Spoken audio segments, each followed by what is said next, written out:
दोनों हाथ और दांत से साड़ी पकड़ ली। मेरा सिर खुल गया, आंचल न खुले। और जब दांत और हाथ से भी साड़ी छूट गई, तब दोनों हाथ उठाई, द्वारिकाधीश मेरी रक्षा करो।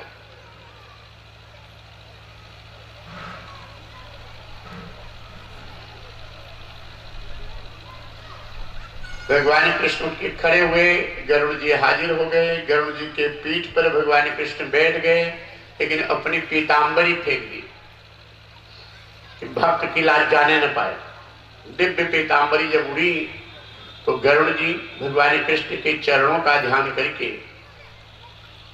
अपनी गति बढ़ा दी कि प्रभु, अपनी ताकत, अपनी शक्ति से आपकी सेवा में मैं सफल नहीं हूं, आपकी कृपा से। ये हमेशा आभास करो कि हे नारायण, ये जो भी हो रहा है, जैसे भी हमारे द्वारा आपकी कृपा से हो रहा है, प्रभु की कृपा का आभास हमेशा करते रहो। ये जो कथा की सफलता है, ये रविंद्रनाथ प्रेमनाथ और ये संजय जो ये कथा के आयोजक, ये जो सफल हो रहा है इतना दिव्य कार्यक्रम, हमेशा आभास प्रभु कृपा, यहां से ये सब प्रभु कृपा है। और जब प्रभु कृपा का आभास करेंगे तो सदा आपके काम में अच्छा, अभिमान नहीं आएगा कभी। अभिमान सबसे बड़ा शत्रु है।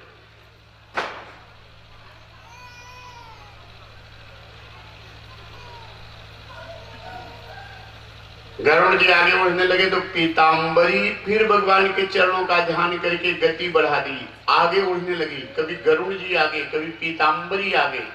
भगवान कृष्ण बेचैन हो गए और कूद गए पीठ पर कि साड़ी बन जाऊंगा, लाज भक्त की नहीं जाने दूंगा। ऐसे प्रभु की कथा हम लोग सुन रहे हैं, कह रहे हैं, ऐसे नारायण हम लोगों की सबकी रक्षा करें।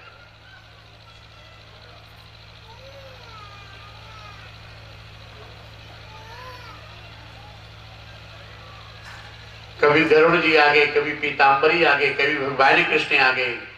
ये कहने में बड़ा समय लगा, ये पल भर की बात सब हो गया। तीनों जने एक साथ पहुंच गए और दिव्य पीतांबरी द्रौपदी की साड़ी में समा गई। एक तरह से द्रौपदी अर्धनग्न हो चुकी थी, सिर भी खुला गया था, आंचल भी खुल गया था, नाभि के नीचे आधी साड़ी थी द्रौपदी। आधी साड़ी में से 1 2 3 4 5 6 7 8 9 10 11 12 13 14 सैकड़ों साड़ियां निकलती गई उसी से। तब द्रौपदी जान गई कि वो करुणा निधान भक्तवत्सल परमात्मा श्याम सुंदर द्वारिकाधीश आ गए हैं, मेरा भैया आ गया है, मेरा कन्हैया आ गया है, ओ भक्तवत्सल परमात्मा आ गए हैं। द्रौपदी जान गई और वहां पे बैठे हुए क्षत्रिय वीरों को द्रौपदी फटकार लगाई कि ससुराल के कायर क्षत्रिय वीरों, श्रेष्ठ धनुर्धर को एक द्रौपदी ने कायर बता दिया। दिग्विजयी अजेय भीष्म पितामह को द्रौपदी ने कायर कह करके पुकारा सबके सामने, है कायर। भीम, नकुल, सहदेव सबको कायर कह दिया। जितने वीर थे वहां पे क्षत्रिय नरेश के, दुनिया के सब वीर वहां एकत्रित थे, जो अजय थे, कर्ण इत्यादि सब थे, सबको कायर कह दिया। किसी में साहस नहीं पड़ा। द्रौपदी को भरी सभा में नग्न किया जा रहा है, लेकिन वो द्रौपदी सबको कायर कह रही है। किसी के हिम्मत नहीं पड़ी कि द्रौपदी की तरफ आंख भी उठा के देख ले कि क्यों कायर कह रही। सबकी नजर नीचे झुक गई, सबका सिर नीचे झुक गया एक नारी की फटकार से, क्योंकि सब गलत थे उस समय। जब आप अपने समय पे शक्ति और सामर्थ्य का सदुपयोग समाज के लिए नहीं करेंगे तो आपका तेज क्षीण हो जाता है। ये कथा कह रही है, ये कथा को संकेत करती है। किसी नारी की लाज जा रही है, कोई कन्या अपमान हो रहा है, तो आप सब जो समाज में प्रबुद्ध वर्ग, बलवान वर्ग, श्रेष्ठ शक्तिमान लोग हैं, सामर्थ्यवान हैं, उनकी जिम्मेदारी अगर है, वो रक्षा अगर नहीं किए तो उनका तेज, उनकी शक्ति क्षीण हो जाती है। ये सब बलम बलवताम चाहम काम राग विपरीतम धर्मा विरुद्धो भूतेषु कामोस्मि वर्तस्व। ये शक्ति, विद्या, बल भगवान की शक्ति दी हुई है। इसका सदुपयोग करोगे तो और बढ़ाते रहेंगे, और सदुपयोग नहीं किए तो अगले जन्म में छीन लेंगे।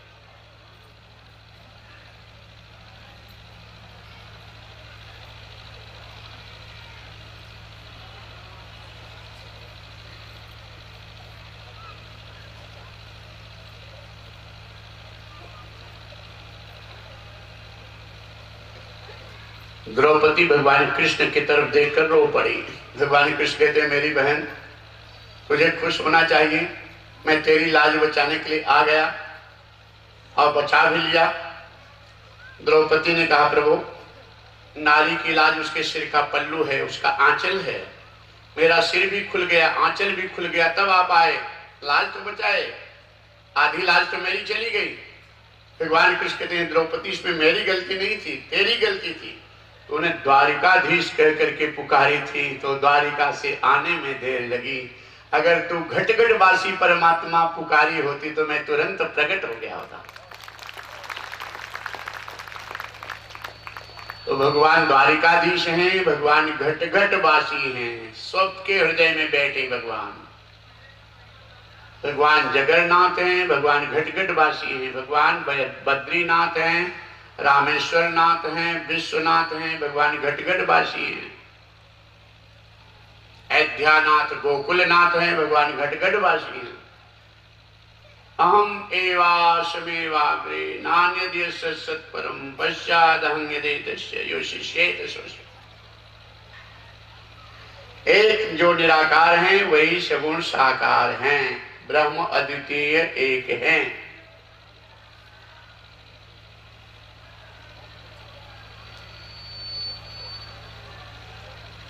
जिस समय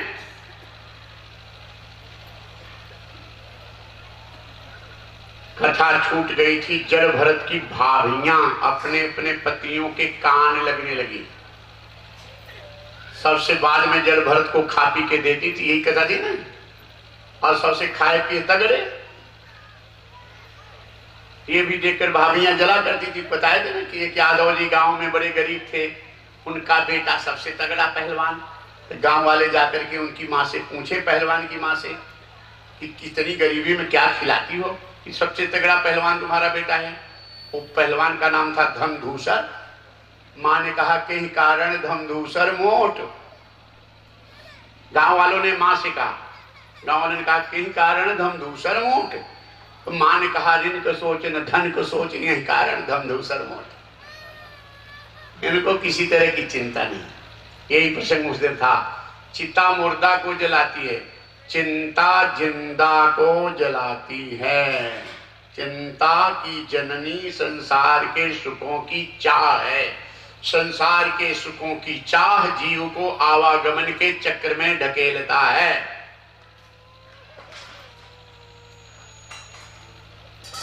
भगवान के भजन की चाह जीव को आवागमन के चक्र से निकालता है। ये पक्का जान लो। कर्म व्यवहार गृहस्थी में हो करते रहो, लेकिन चाह आत्मा परमात्मा सत्कर्म की करो। जो प्रारब्ध कर्म, आलसी मत बनो। दुकान में, नौकरी में, खेती में आलसी मत करो, कर्म करते रहो। लेकिन चाह संसार के सुखों के चाह के दीवाने बनोगे तो आवागमन के चक्र में जाओगे। चाह भगवान के, आज कथा का निचोड़ जो बता रहे हैं पूरा, चाह भगवान के भजन की चाह हो। चाहे जहां कुटाहा से, महाराजगंज से देखो आ गए हैं सब ये हैं भक्त लोग हमारे कसौधन परिवार।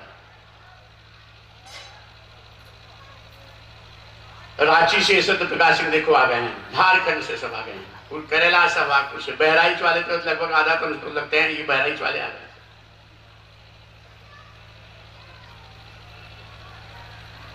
ये पंकज श्रीवास्तव, रस्तोगी परिवार, शर्मा जी, राजीव शर्मा तो रोज आ ही रहे हैं।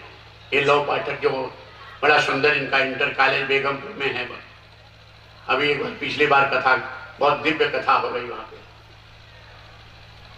इनका पूरा परिवार, ये तो आए हैं, अपने ससुराल वालों को भी बुला लाए। अच्छा,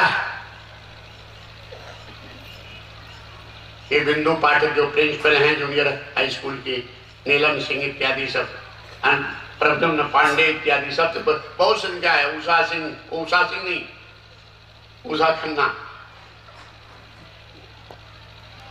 इसके शर्मा, ये सब।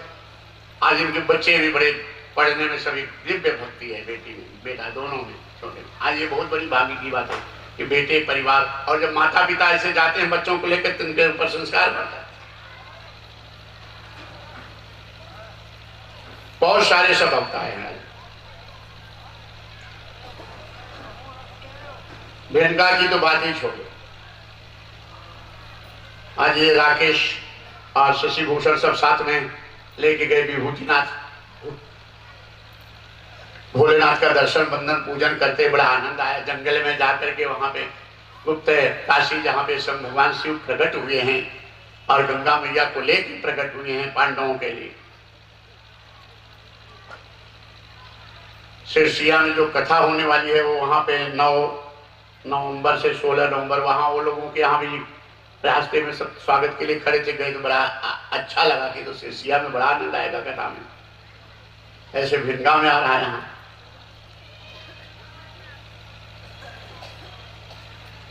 तो बहुत सारे शिष्य भक्त यहाँ पर इस समय जगह जगह से पधारे हुए हैं।